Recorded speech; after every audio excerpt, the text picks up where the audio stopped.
और अमेरिका की एक एथलीट लड़की कैनियन में फिसलकर गिरने से उसके कमर की हड्डियां टूट गई। ऐसे कैनियन जहां दूर दूर तक कोई भी इंसान की परछाई नहीं नजर पड़ रही, इसके बावजूद वह लगातार 3 दिन तक फंसी रही कैनियन की घाटियों में। पर क्या वो वहां से जिंदा बाहर निकल पाई या नहीं, जानेंगे पूरी कहानी आज के इस वीडियो में। नंबर 2006, डेनियल एक एथलेटिक लड़की थी। वो अपने घर पर अकेले अपने कुत्ते के साथ रहा करी। 6 बार यूएस एथलेटिक जीत चुकी थी और 7वें बार एथलेटिक जीतने के लिए हर दिन वो प्रैक्टिस किया करती थी। उसी प्रैक्टिस के दौरान उसका कुत्ता हमेशा उसके साथ रहा करता था। की तरह 13 दिसंबर 2006 को डेनियल प्रैक्टिस के लिए कार लेकर निकल पड़ी। पर वह कैनॉन में प्रैक्टिस करने वाली थी, इसलिए कैनॉन तक उसे कार से जाना पड़ा। कैनियन पहुंचकर उसने टग से वाटर बॉटल और कुछ एनर्जी ड्रिंक अपने छोटे से बैग में रखकर दौड़ना शुरू किया। धीरे धीरे कैनियन के चट्टानों के ऊपर दौड़ती रही। कुछ दूर दौड़ने पर अचानक उसका पैर फिसल गया और किसी तरह वह खुद को संभाल ली और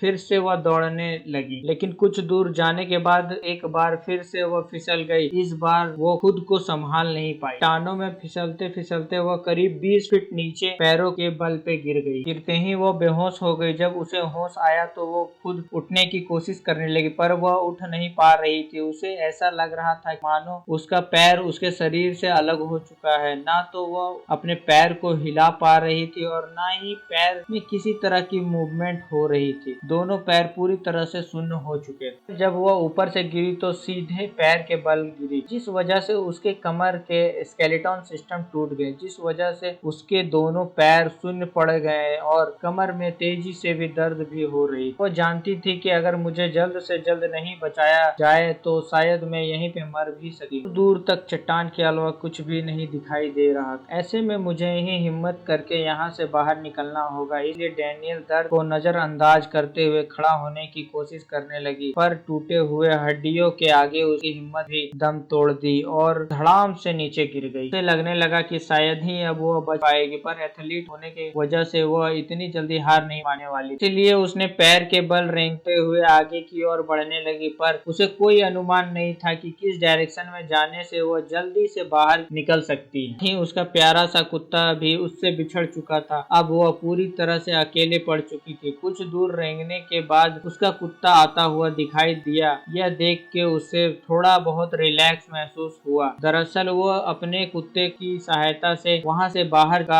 रास्ता खोज सकी थी और इस वक्त उसका कुत्ता एक गाइड के रूप में काम आने वाला था। मदद के लिए कुत्ता सूंघकर दूसरे आदमी को मदद के लिए बुला सकता था, पर इस वक्त उन दोनों के अलावा वहां पर कोई भी इंसान मौजूद नहीं। बावजूद वो कुत्ता किसी को खोजने के लिए चला गया। करीब 2.5 घंटे हो चुके थे और वो महज कुछ ही दूर तक रेंग पाई। धीरे धीरे उसके बॉडी में भी थकान महसूस होने लगी। तभी उसे अपने बैग का ख्याल आया। हुआ तुरंत बैग को चेक करने लगी। उसके बैग में एक शुगर कैन मिला, जिसे वो अक्सर दौड़ते समय पिया करती थी। इस तरह रेंगते रेंगते आगे की ओर बढ़ती रही। तभी धीरे धीरे सूरज भी ढलने लगा। कुछ ही देर बाद रात हो गई। रात होते ही ठंड लगने लगी और इसे बचने के लिए उसके पास कोई भी सामान नहीं थी। इसलिए वह खुद को गर्म करने के लिए लेफ्ट अप करने लगी ताकि इसे थोड़ी बहुत गर्मी का एहसास हो सके। शायद उन्हें पता था कि लेफ्ट अप करने के बाद बॉडी में ब्लड सप्लाई तेजी से मूवमेंट करने लगती है। ठंड की वजह से हाइपोथर्मिक ना हो सके, इसके बावजूद उसे थोड़ा बहुत हाइपोथर्मिक होने का एहसास हो रहा था। फिर वह कर भी क्या सकती थी। किसी तरह उन्होंने ठंड भरी रात को गुजार ली। वह होने पर वह फिर से पेट के बल रेंगना शुरू कर दी, पर रात भर बिना किसी ट्रीटमेंट की वजह से अब पूरी बॉडी में दर्द भर था, जिस वजह से वह रेंगने के हरकत पर उसे दर्द हो रहा। इसके बावजूद वह दर्द को बर्दाश्त करते हुए आगे की ओर बढ़ती रही। धीरे धीरे सूरज भी सर के ऊपर उठा जा रहा था। उन्होंने करीब 24 घंटे से पानी नहीं पी। कड़ी धूप होने की वजह से उसे प्यास भी लगने लगा, पर शायद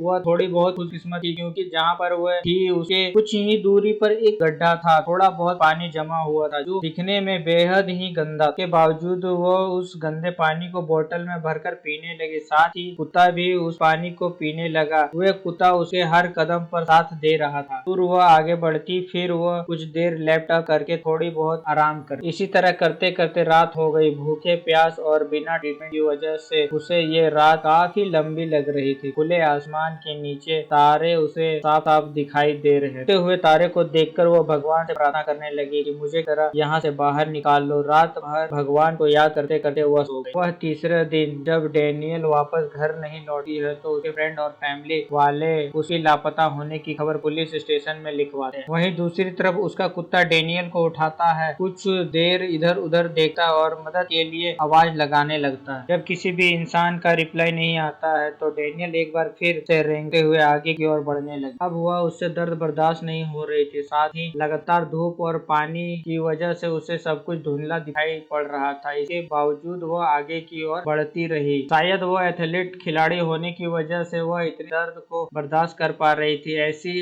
अगर कोई आम इंसान के साथ हुआ होता तो शायद अभी तक वह उसकी मौत भी हो चुकी होती, पर शायद एथलीट खिलाड़ी होने की वजह से वह इतनी दर्द को बर्दाश्त कर पा रही थी और खुद को जिंदा रखने के लिए मोटिवेट कर पा रही। वहीं दूसरी ओर पुलिस स्टेशन में रिपोर्ट कराते ही वहां के ऑफिसर जॉन मैस्कल एंड कार्डन पॉर्टन सर्च एंड रेस्क्यू ऑफिसर थे। इसी से ही डेनियल का केस मिला। दुआ था कि इसलिए उन्होंने बिना कुछ देरी किए हुए बगैर डेनियल को खोजने की पसंदीदा जगह पर निकल पड़े। कुछ ही घंटों में रेस्क्यू करने के बाद में उनकी डेनियल की कार दिखाई पड़ी और वहीं दूसरी ओर डेनियल अपने कुत्ते को किसी तरह मदद लेने के लिए वहां से भेज रही थी, पर कुत्ता वफादार कुत्ता इसे अकेले छोड़कर नहीं जाना चाहता था, इसलिए वो बार बार पीछे मुड़कर देख रहा था। फाइनली वो वहां से चला गया। वहीं दूसरी तरफ ऑफिसर सब लगातार दूरबीन से डेनियल को देखने की कोशिश कर रहे थे। तभी अचानक से उन्हें वह कुत्ता दिखाई दिया जिससे डेनियल ने किसी से मदद लेने के लिए भेजा था। इतने वीरान कैनियन में किसी कुत्ते को नजर आना